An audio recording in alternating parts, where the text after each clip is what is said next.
So, dear colleagues, hello everyone. Happy International Medical Physics Week. Welcome to this debate. The title is, it is on your screen, AI versus human expertise in X-ray dosimetry. This is part of this year IMPW, International Medical Physics Week. And I'm John Damilakis, and I have the pleasure of moderating today's debate. A few minutes ago, I found myself thinking about the title. Should it really be AI versus human expertise or AI and human expertise? Well, that's precisely what we are here to discuss today. We are joined by two very, very well-known colleagues. They need no introduction for most of you, but for those who want to learn more, I invite you to check Madan's and Mahesh's bios available on the IOMP website. And huge thanks to Magdalena, IOMP Secretary General, for the technical support. I would also like to welcome Eva, our Vice President, Professor Eva Bezek. The format of this debate will be interactive, so we'll discuss a series of key topics related to the topic AI and X-ray dosimetry, and please feel free to use the Q&A tool, Zoom tool, to submit your questions or comments at any time. And midway, I will ask you, all of you, to vote on a hot topic, so stay tuned. Okay, with that, let's kick off with a foundational question. So I have prepared a presentation here just to facilitate the process. So I hope you are able to see. I will zoom in, so you can see better. I hope it is. Is this okay? Yeah.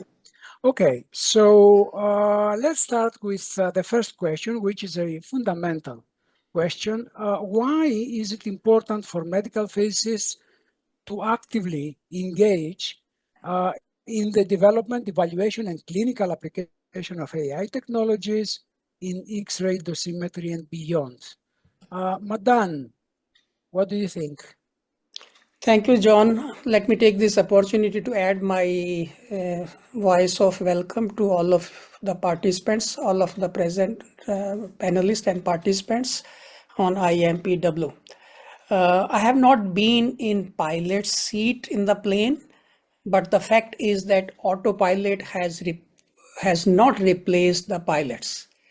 I have tried cruise control in the car or auto parking, but could not just let go while using these features. So it's thus a question of playing the role of pilot for medical physicists in autopilot situation. So these are great features.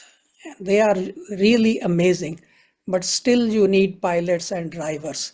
So medical physicists are good at dose assessment, QC of equipment, acceptance testing, periodic checks on constancy, failure mode analysis. So they are needed to look after the following 5 points I will summarize. Number 1, to detect and avoid unsafe predictions by the AI. I may draw your attention to the garbage in and garbage out terminology adage, which was coined when computers came up. So the situation with AI is not precisely same, but somewhat same.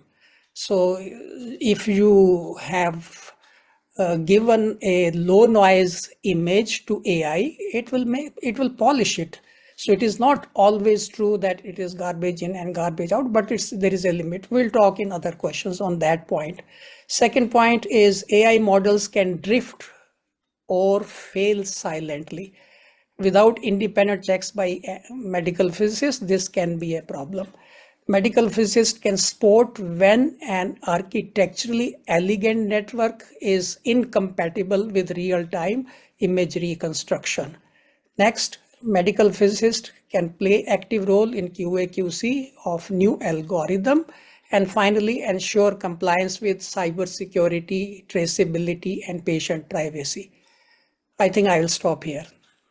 Thank you. Thank you, Mahesh. Yeah, I think medical physicists have a role, very important role. Mahesh, do you agree? What is your opinion?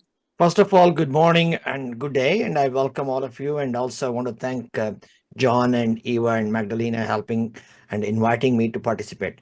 First and foremost, I do agree with Madan. There is no light between the two. I do agree. However, what I want to add is like in general, why we medical physicists should be actively engaged in the development is because it's our space. If we don't engage in this space, somebody else will occupy the space and we will be completely carved out, which is very essential for our future. Second is medical physicists are by training are trained for quality and safety of a healthcare imaging or therapy. Plus, we are also involved in the acceptance testing, commissioning, and quality control. So these are the lines which is also applied for AI technology.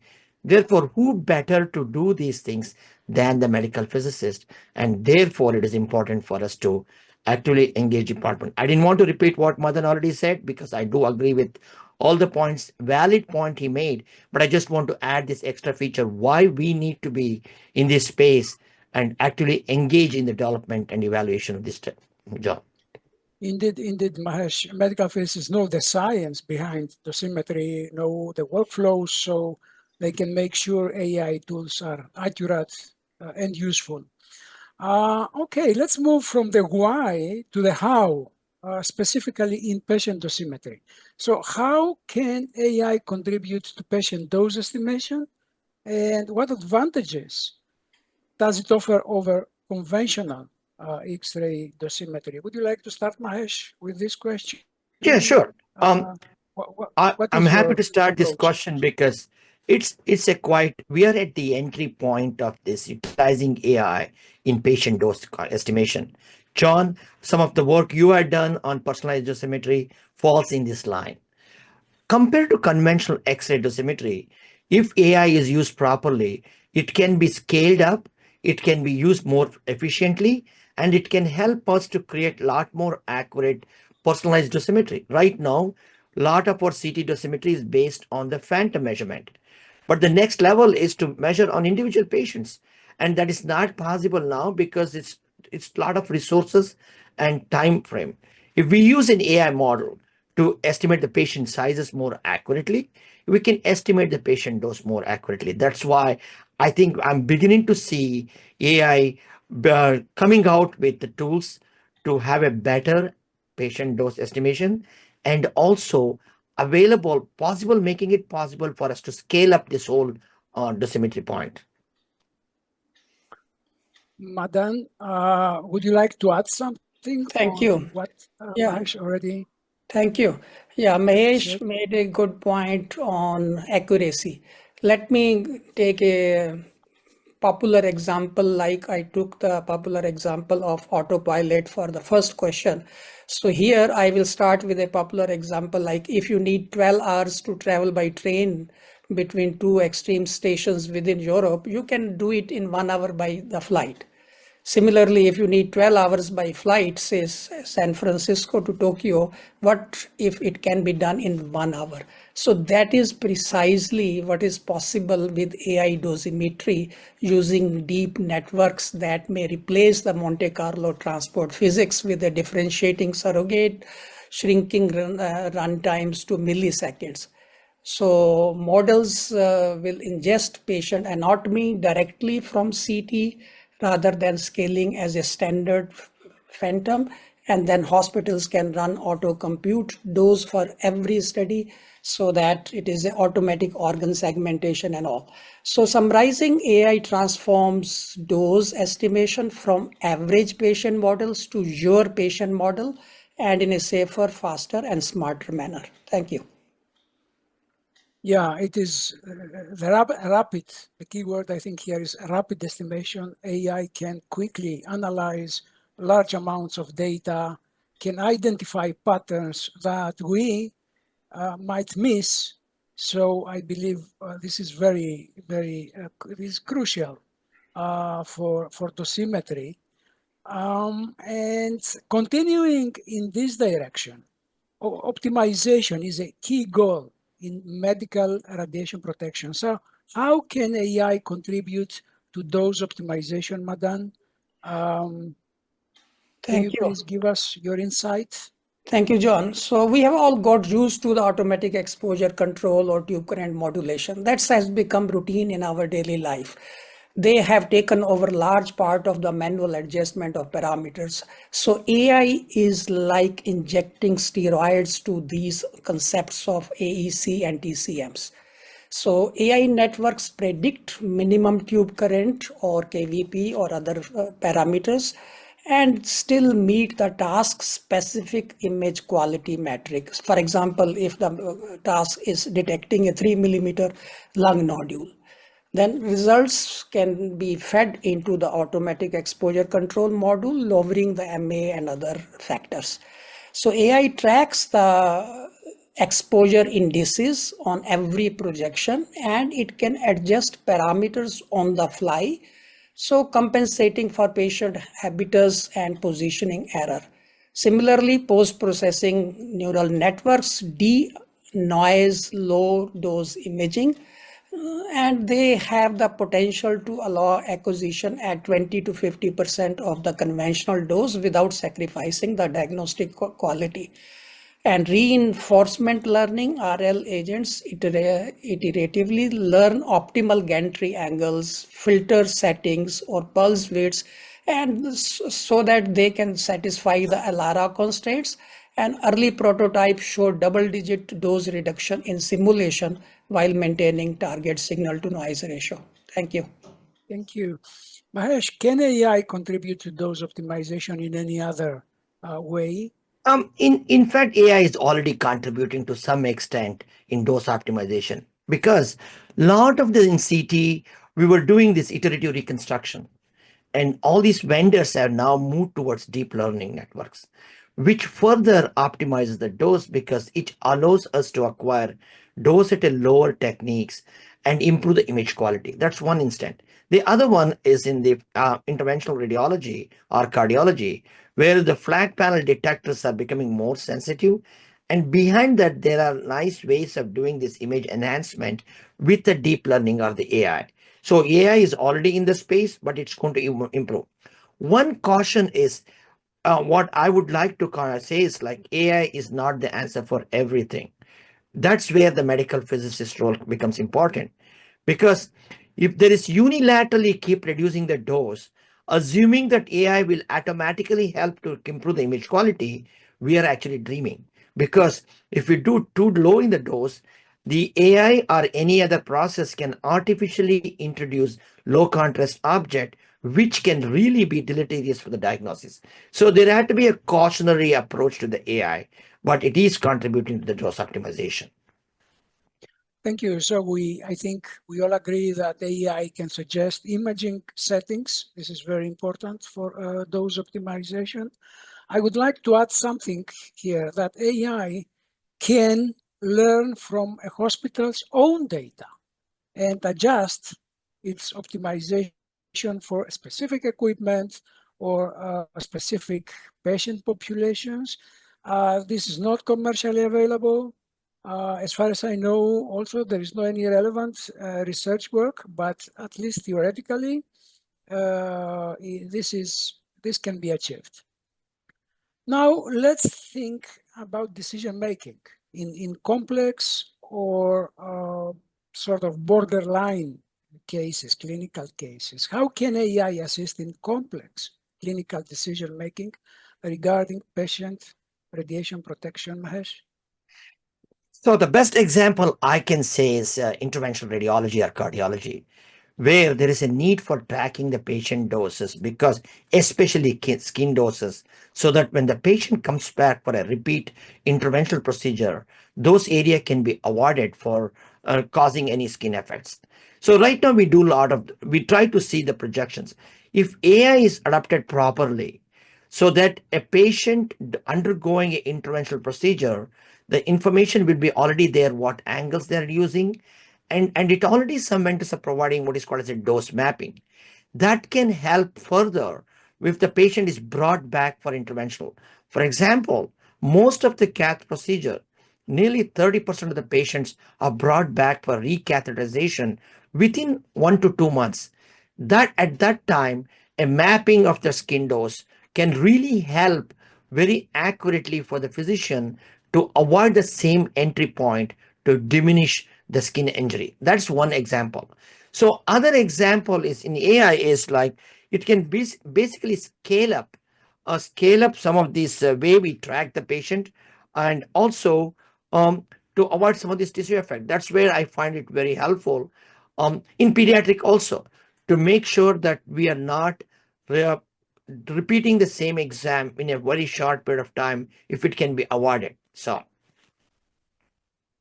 Interesting examples, Mahesh. Madan, how can AI assist in any other, scenarios, or do you have any other ideas or? Yeah, thank you, John. So let's see complex clinical decision-making scenarios like making patient-specific risk estimation and guiding on parameter selection, imaging in pregnancy while minimizing radiation dose to the fetus, assessing if MRI or ultrasound can be good fit for the individual patient situation where one wants to avoid radiation risk, auto enable copper or specific filter or z-axis dose modulation. So these are situations where one needs help and AI can contribute there. Multi-objective protocol planners like the deep learning surrogates of Monte Carlo can predict organ doses from scout images and in tens of milliseconds. So that way these situations can be helped. Thank you.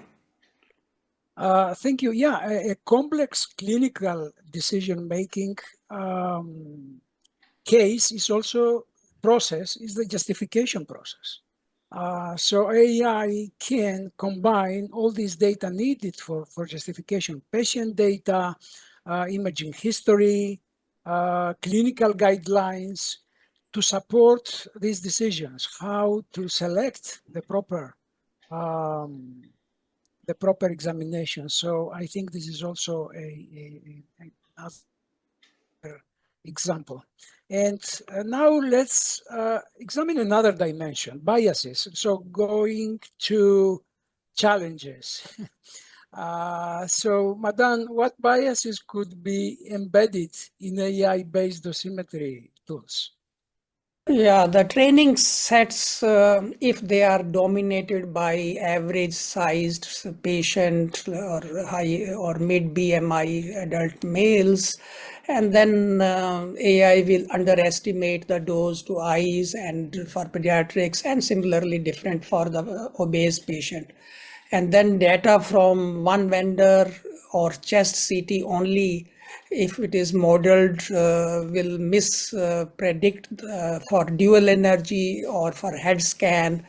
And Monte Carlo reference, if it is built on average phantom segmentation, then organ boundaries in the pregnant patients, or model if it is never retrained after tube redesign or firmware update, then the prediction error grows silently. Thank you. Thank you, Mahesh.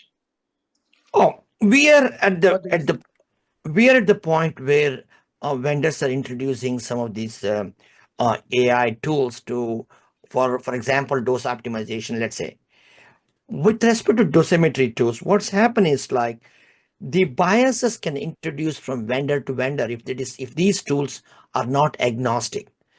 In fact, we are now in a challenging time where an AI program developed to dose optimize a particular program or a model of a scanner is immediately changed if the model is changed or if you go to a different scanner. So at that time, it is important to understand or at least understand the black box to make sure that these tools are applicable to how they apply. So there is a need for call for like agnostic AI dosimetry tools rather than very vendor specific AI dosimetry tool, because that can introduce a lot of the biases, everything. Mm-hmm. Yeah, it is. The message I think here is that biases can lead to unfair, perhaps, or inaccurate results. And some groups, patient groups, are perhaps also underrepresented. For example, children. I don't know some. So this we must be very careful. Otherwise, results will be inaccurate. And a related concern, critical thinking is a hallmark of our profession. We are problem solvers. We answer questions. That's how we do it. Yeah, it's important. So Can I raise one more? Can I raise one more point, John? Please go ahead, Mahesh. For example, imagine diagnostic reference level are being developed now from various population. Imagine that AI is used for consolidating this DRL in a particular region. If we don't examine properly, the same DRLs cannot be applied to a different population. That has to be a cautionary approach, especially with the DRLs or with the AI used for generating or computing DRLs. I just want to add to that realm of discussion. Exactly. And this is related to the first question. Why is it important for medical physicists to actively engage in the development and evaluation of AI technologies and assessment and clinical application of those tools? So the next question is another concern. So does reliance on AI in dosimetry risk weakening critical thinking skills? So Mahesh, what do you think? Okay. Is this a real concern? The question is my answer to this question is yes and no. If yes means because if we simply accept AI's answers and stop thinking clearly or verifying these things clearly, that will really weaken the thinking skill because we are always busy. So we always take the easy road out. So here is an AI tool which will provide some answers. So immediately people will start adopting that without even thinking that can be a dangerous one for weakening critical skill. On the other hand, if we recognize that we need to trust the AI tools, however, we need to verify the AI tools will actually enhance our critical thinking skill because that will allow us to go and try to understand what this black box AI is. If we start to try to do that, then our critical thinking skill will be actually enhanced by understanding how the AI works and so forth. Do you agree, Madan? Of course, it happens naturally with humans that automation bias happens as we develop trust and then we stop thinking critically, the skill atrophy happens. So trust is a double-edged sword. A multicentric study showed radiologists were 3 times more likely to accept an incorrect AI suggestion when the system provide eye-catching heat maps. So why it happens? Psychologists tend to ascribe 3 factors to that. For example, first factor is cognitive offloading. So once the algorithm looks confident, users stop searching for discordant clues. Second, reduced feedback loops. If AI drives exposure parameters automatically, the technologist no longer adjusts MA and loses tactic expertise. Then black box thinking. AI models often lack explainability, and if users can't see how or why a decision was made, they may stop questioning results, relying on them as an opaque authority. So the ultimate bottom line is use AI as assistant, not as a replacement. Thank you. I think that this is my biggest concern, that over-reliance on AI could limit the development of young colleagues, of young medical physicists who will never learn how to solve some problems or how to, for example, perform Monte Carlo simulations. If everything is there, automated, then they might trust AI blindly. And then if we stop questioning results, then our profession is in danger. Honestly, we have been discussing all these challenges, but over-reliance is, in my Can I view, add one point to the same thing? of There course. was a recent study came out from Europe. This group of breast radiologists were given the set of breast. The second reader was the AI. So they wanted the radiologist to verify how much far they would accept it. And they clearly showed this experienced radiologist would question the AI results, whereas the younger radiologists who are coming just into the field would simply accept the AI's suggestion and continue. And that's an example of this over reliance without thinking can lead to a lot of these problems. We have to be cautious on that one. Sure. And another key concern is transparency. So, Madan, this brings us to the next question. In what ways can AI's lack of explainability be problematic in dosimetry? That's a critical question on explainability. As already mentioned about automation bias, black box thinking, etc., it needs to be emphasized that AI needs the brain of physicists to serve as heart of a patient. For example, actions in these directions have been directed by FDA and the medical device reporting MDR reviewers increasingly require the evidence of algorithmic traceability. If the model cannot justify how it mapped the KVP and exposure factors and patient size to an organ dose vector, the clearance may be stalled or revoked. So these factors are being taken into account in recent days. Physicists can run a root cause analysis when dose predictions drift after tube upgrade. So if the latent logic is opaque, it will delay corrective actions and exposing dozens of patients. I think I will stop here. Thank you. Thank you, Madan. Mahesh? Yes, I agree with what Madan already said. Couple of things which I want to say is like it's also a challenging for an individual medical physicist to come up with ways to explain or understand an AI tool. I think that's where the group thinking can really help. Professional organizations such as IOMP or more research has to be done.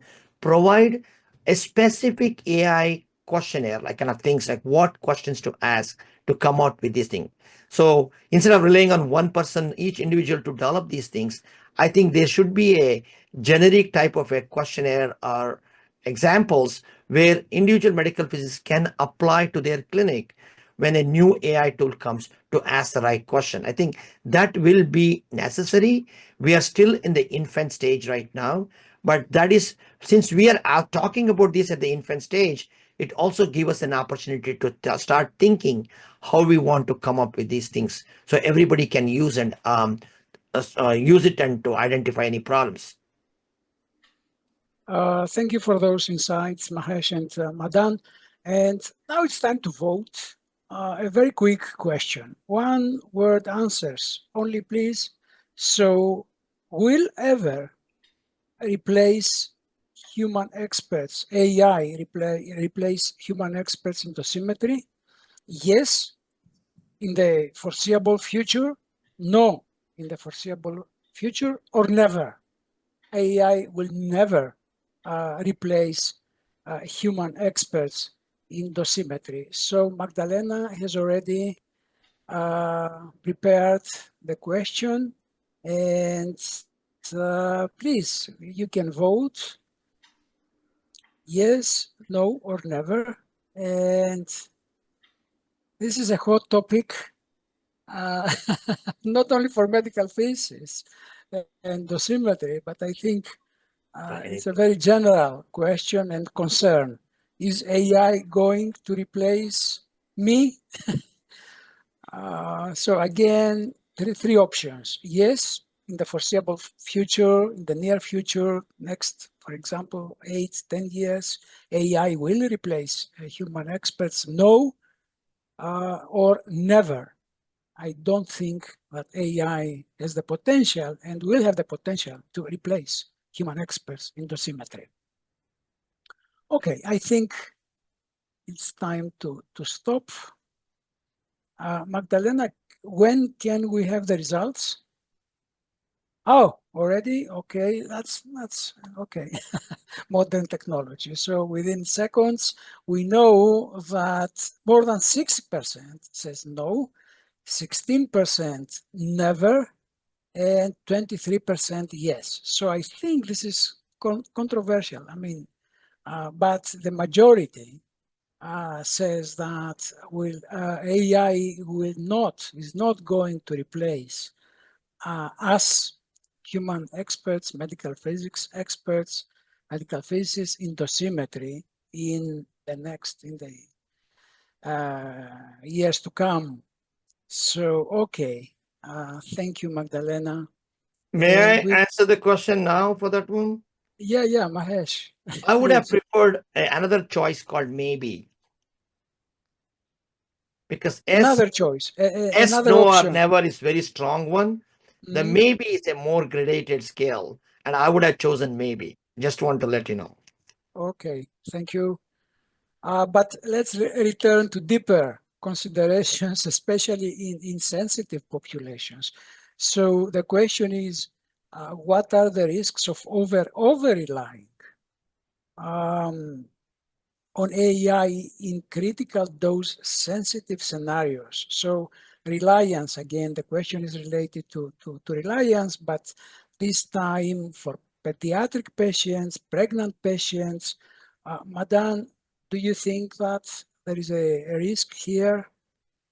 Yes, over-relying on software has earlier been shown to be problematic. For example, that more than 350 cases of skin injuries with CT perfusion, brain perfusion around 2008, 2009, and some cases of injuries in radiotherapy and so on. So there have been lots and lots of reports in the previous 2-3 decades on these issues. Then demographic bias, models trained mostly on the, as I previously said, on a particular average adult can underestimate dose for others or overestimate. Out of distribution protocols, pediatrics can use very low KVP and short rotation time if the network has never seen or been trained, so then it can lead to the problems. Automation bias and skill decay. Clinicians accept AI suggestions without checking scout image or manual MA selection. So skill atrophy, and so staff can react slowly when the AI server fails. So things like that. Then liability fog, if AI auto selects a protocol that exceeds the LARA kind of approach, accountability can bounce between the vendor or physicist or radiologist and delaying the remediation. Thank you. Thank you, Madan. Mahesh, are there any other risks of over-relying Let's say, on for AI? example, pediatric imaging. If an AI model is developed on a standard pediatric patient models, it can be really detrimental because pediatric comes in all sizes. In fact, that's why we moved away from age-based protocol setting to weight-based and so forth, because there is always some pediatric population is quite large and heavy, even at 9 or 10-year old.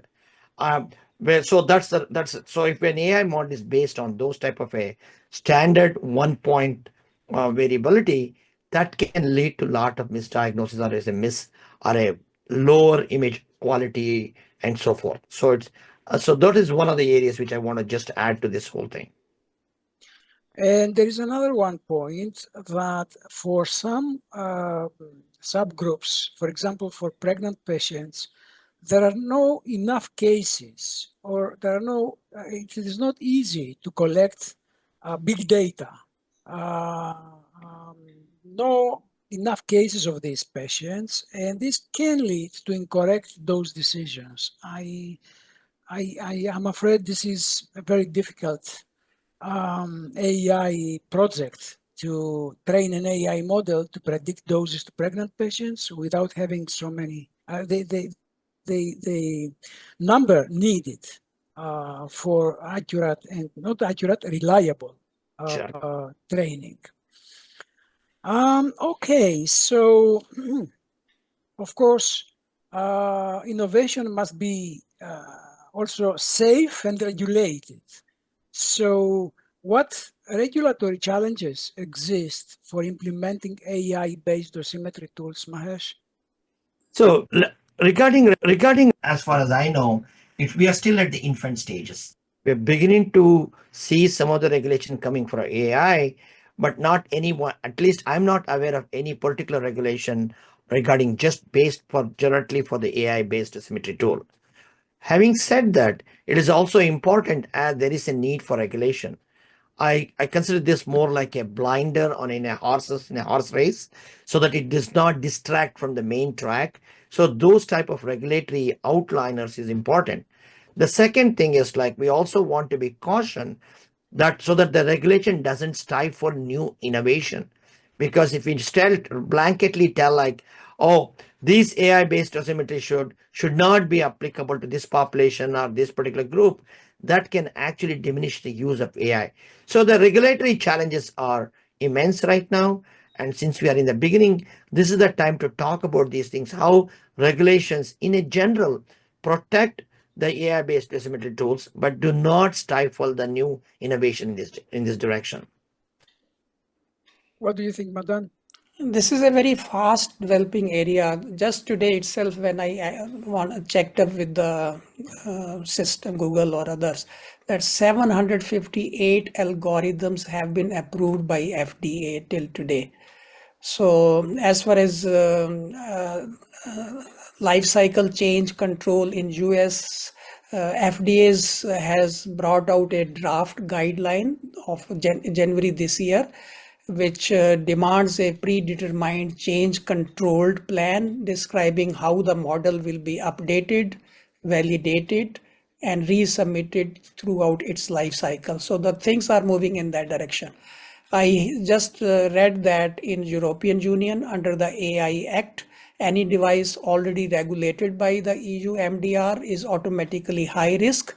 So developer must produce a fundamental rights impact assessment and retain human oversight in workflow. And also the IEC and ISO have the explainability and traceability built in, have brought in which the safety case is now asked for evidence that each latent feature path can be linked to a clinical requirement. So things are moving quite fast in this direction, and I believe that they are going in the right direction. Indeed, you said, Madan, about the European Union and European, well, this is a big discussion, but I'm afraid Europe, perhaps people are complaining that we overregulate. And the American approach is different, especially lately. But I don't want to start this discussion, and I will move from challenges to opportunities. So low resource settings. Could AI make dosimetry more accessible in low resource settings, Mahesh? Oh, this is a good example of how, if AI is used properly, can be really scaled up to be used worldwide. Before I talk about X-ray dosimetry, let's give an example. I know one group here at MD Anderson, they have developed treatment planning system, AI-based treatment planning system, which is now applied in the LMIC country, two countries they are trying to experiment, so that where there's a lack of resource, they're using this AI model for radiation therapy treatment planning. Again, that is a very risky assessment, but they are doing it with a verification. Similarly, for the X-ray dosimetry, like for example, CT dosimetry, everywhere there is no dosimetry, the CTDI phantom is not available universally. So if an AI model can be developed properly, and if the local facility can verify with that particular AI model, so that can really serve for low resources centers for X-ray dosimetry. That's one area I can see which is really going to helpful where there's a lack of resource. These AI model developed and verified properly can be scaled up universally. I think the key word here is properly, and I will explain later why. Yeah. What I have in mind. Madan, what do you think here? Is it an Yeah, opportunity? yeah, when I was looking in the literature on this issue, I saw that there is a tiny convolution network running system on the Raspberry Pi, which is of the credit card sized computer. It can read the exposure log files and output of the dose area product to conversion factors, so that no Monte Carlo cluster is required. So there are things moving in that direction. Beside dosimetry side, when I was at the RSNA last time, I was pleasantly surprised that some company had developed a system that if there is not sufficient skill available in small country on which exposure factors to set, so they have a link, created a system by which they can immediately send the message to the developed country, and the expert technologist on this side can provide immediate feedback. So there may be something similar possible for dosimetries also, but things are quite exciting. Thank you. They are, and I think this is a tricky question. The reason I'm saying this is because AI tools, yes, they can reduce inequality, provided, of course, that infrastructure like internet, PCs are provided. On the other hand, my concern is that in many countries, low resource settings, there is a lack of medical physicists. And my concern is that some people, I'm not talking about medical physicists, I'm talking about managers. They might think that AI can replace medical physicists. So now we found the solution, AI. Why do we need medical physicists? So this is something which is, especially for countries with lack of medical physicists. John, I completely agree with you. I think that's really important for organization like IOMP to stress the importance of medical physicists and especially make aware of in areas the people cannot simply assume the medical physicist can be replaced by an AI tool. I think that's our job as an international organization to come up and distribute and advocate for these things. One of our jobs. Yes. And looking ahead, what do we need to teach the next generation? How should we educate personnel to effectively understand, evaluate, and work with AI systems in clinical practice? Mahesh, would you like to start? Thank you for this one. Actually, this has been in my back of the mind from past few years because I'm talking here as the president of the APM because we are trying to stress the importance of what the clinical medical physicists need to do to position themselves to learn about AI, because every medical physicist doesn't have to be an AI researcher, but every medical physicist need to know what questions to ask, and that is only possible with being involved and understanding the basic of AI and continuously upgrade. In this regard, there are two things we are doing. One is we have been running some specialty meeting on AI. And John, you and we did that AI workshop at the May Farm. That is very important. The next thing which we are trying to do is like develop template for educational curriculum that can be included in the graduate school of the medical physicist or in the residency. I know IOMP has already some of these aspects. We at APM, we are now beginning to develop a curriculum for which can be taught for the medical physicist. And this is very important because the basic has to be understood if a clinical medical physicist has to be engaged in AI quality control and evaluation in clinical practice. Madan, how should we educate personnel? Well, the question is about, sorry about that. Well, it's a live event, so sorry about the call. Yeah, how should we educate personnel? Because medical physicists educate also other healthcare professionals. So how can we do it effectively? Over the years, particularly when I was working at the IAEA, I learned and realized that education is something perpetual need.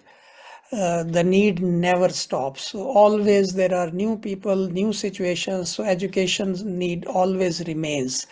So based on that, number one can be tiered curriculum, which will involve the foundational aspects of the both the medical physics and AI basics, and then advanced modules for validation, for drift detection and uncertainty and all that. Second can be the hands-on sandboxes kind of a approach, which installs the tests instances of the commercial AI dose engines for live de-identified cases, so that let learners tweak the exposure factors in and watch in real time how the dose predictions are changing with that. Third can be scenario-based drills like quarterly AI is wrong approaches, the examples, exercises, which reinforce critical thinking among the learners. And finally, interdisciplinary rounds in which there are regular meetings where radiologists, physicists, data scientists review the outliers and update the change control plans together. Thank you. Indeed, Madan, it is one of the difficulties here is the multidisciplinarity. So it is not easy. That's how I feel it, to train medical physicists or other healthcare personnel, because we need to consider AI, but also soft skills, not only the technical part. And by the way, we organize a UTEMPE course here on AI here in the University of Crete. It is a hybrid mode with an online and on-site phase. So it is on AI and dosimetry. So for those interested, please send me an email or visit the UTEMPE's or IFOMP's website to get more info. In what ways can AI be used? So we will build now on the previous. In what ways can AI be used as a tool? So this is different. Can we use AI as a tool to enhance dosimetry training and improve the development of future medical physicists and other healthcare professionals, Madan? Yes, the trainees can explore virtual patients or digital twins using the generative adversarial networks. They can generate CT phantoms with varying sizes, age, pregnancy, and all those different situations. Then the next one can be interactive reinforcement learning labs. I won't go into much details in the interest of time. Then real-time feedback dashboards and synthetic data competitions and natural language assistants. So there are various approaches by which one can achieve this. Thank you. Thank you, Madan. Mahesh, what do you think? Just to add one particular example, I was recently at a chapter meeting here in the US, and one of the students presented the evaluation of the contrast enhanced mammography, and the student has used in AI models and the phantoms, virtual phantoms of mimicking breast images, and they had done that could allow the student to do variety of parameter changes and come up with the results before they can do actually human trials. I think that's where the AI tool will be really effective in enhancing our role in understanding evaluating new protocol or evaluating new methods and so forth. Thank you. Time flies, and I would like to have some time to also read the questions from the audience. So this is the last question, number 14. Are you satisfied with the current level of funding and support for research in dosimetry in general, and specifically in AI-powered dosimetry? And what steps should be taken to better promote and strengthen innovation in this field? No research, no progress.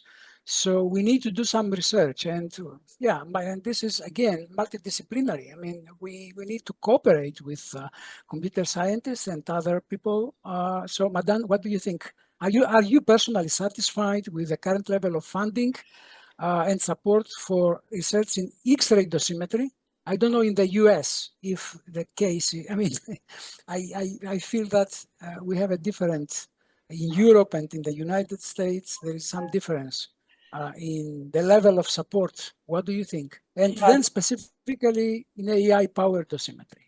Yeah, naturally, actually, it may be difficult to find any specialty that can be satisfied with the level of funding. Still, X-ray dosimetry area is highly deficient. Unlike Euratom in Europe, in US, the sizable NIH or DoD grants sizable grants go to radiology and imaging and radiation oncology, but there is no direct stream for X-ray dosimetry, and thus there is a typical indirect support possible. Only a handful of AI those grants appeared in the notice of funding opportunities on the grants.gov of 2024-25. So because there is no separate stream, so there are only handful are there. Maybe it may be good for the agencies like AAPM could create a AI dosimetry track analogous to there is a Advanced Research Project Agency for Health, ARPA-H. So they have created for the imaging. So similarly, perhaps AAPM could move in that direction. Thank you. Thank you, Mahesh. I just want just for the current situation is going to be really dire for the next few years in the US, because ARPA-H is already, they're closing off the ARPA-H. But we cannot, and I agree with Madan, we don't have any mainstream of X-ray dosimetry funding for AI, like European, like, you mentioned about UTAMP, which is funding this dosimetry, patient AI dosimetry. It's not there. I take upon Madan's suggestion. We can certainly look into it, because we do provide funding for research position, so we can see that. But individually tracking is very difficult. With respect to the current future, already we got the budget, skinny budget for NIH. The budget is going to be slashed severely. So right now, the hope for looking for a new funding for AI-based power dosimetry is going to be very difficult in the US, at least for the next 2 to 4 years. And that's the reality. Mm-hmm. I am looking now at the Q&A, and there are some interesting questions. Well, I'll start first come, first served. So there is a question about Madan's insight about the pilot. And so the question is, I beg to differ on drive assist and park assist technologies. Those are old technologies.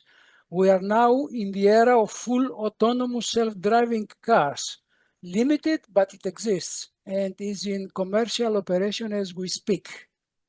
So I don't know if Madan, would you like to say something on this? Yeah, I mean, I tested myself when I was in San Francisco to sit in the auto driving car, and just for the sake of experience. And then I checked the internet. I keep on checking internet as how much percentage of that. I have seen that Uber is trying to have some portion of its fleet replaced by the automatic driver cars, so that they don't face the problem with the drivers. So these things are coming, but sometimes they are overblown. It does. Ultimately, we come to the same conclusion that assistance, as AI as assistance, and assistant or replacement. So that point still remains. Yeah. Mahesh, there is an interesting question. It's about accuracy. Can AI be accurate for conventional dosimetry based on effective dose? Well, I don't know why our colleague says about effective dose, but in general, is it accurate? AI-powered tools? What do you think? What is I your would say it can help, because the way we do effective dose, if we do effective dose calculation, is quite complex. So AI programs can help, but other than that, I will leave it there. Yeah, my short answer would be, yeah, accurate. They are accurate according to the research findings and published works. But this is a big question about generalizability, for example. So I will leave it here and go to the next question about underrepresented patients. So the question is, it is a comment. Just to add, on underrepresented patients like children, one can create quality synthetic data to sufficiently train the model. Big strides have been made, especially on tabular data for CT-GAN model is doing a good job. Yeah, quality, synthetic images. And synthetic data, another big chapter on AI's book. Again, this is a big topic. Of course, yes, we can use synthetic data. The question is whether synthetic data can replace or partly, fully, and if it is partly, what percentage, the real data. Will you recommend implementing AI tools and AI learning in medical physics education to allow young medical physicists? What are the ethical concerns that are to be regulated in terms of using AI in medical physics practice? So the first part is about education, and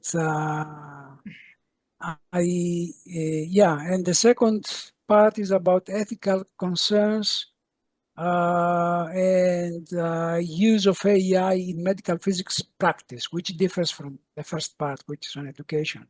The very first part is, yeah. If you want me to take on the first part, Yeah. is it is very important, because the saying goes, the medical physicist without the knowledge of AI will be replaced by a medical physicist with the knowledge of AI. So therefore, it is important as soon as possible. So, for example, we are having this meeting at AAPM just for this sake, and we are also beginning to. It was a one day. It's not sufficient, but that is a beginning starting point for a clinic focused on clinical medical physicist. Next thing is we are trying to develop curriculum which can be embedded in the graduate school program, so that eventually will be tested in the board certification. We are not there yet, but we have to start somewhere. And I think this is high time. The early career of medical physicist guys who are coming the field, they should be taught about these topics, the basic of AI, including ethics, AI ethics, the biases in AI, all those things has to be taught. Regarding the second part, what are the ethical considerations that are to be regulated? This is not an easy answer, and that again fall into this ethics of practice of medical physics. Use of AI in medical physics will be part of the ethics of medical physics practice. So. Okay, there are many other questions about ethics, about accuracy, about AI and whether AI can replace humans. So I think it's time now to stop. We are 1 minute past, so quite accurate. Thank you all for this discussion. We have heard powerful arguments and ideas. Many, many thanks, Madan, Mahesh, for your insights. And a huge thank you to our audience, 1,600 colleagues, people, professionals in our webinar today. So thank you, our audience, for making this dialogue possible. Please don't forget to join the IMPW webinar tomorrow, same time, 12 o'clock GMT. Thank you.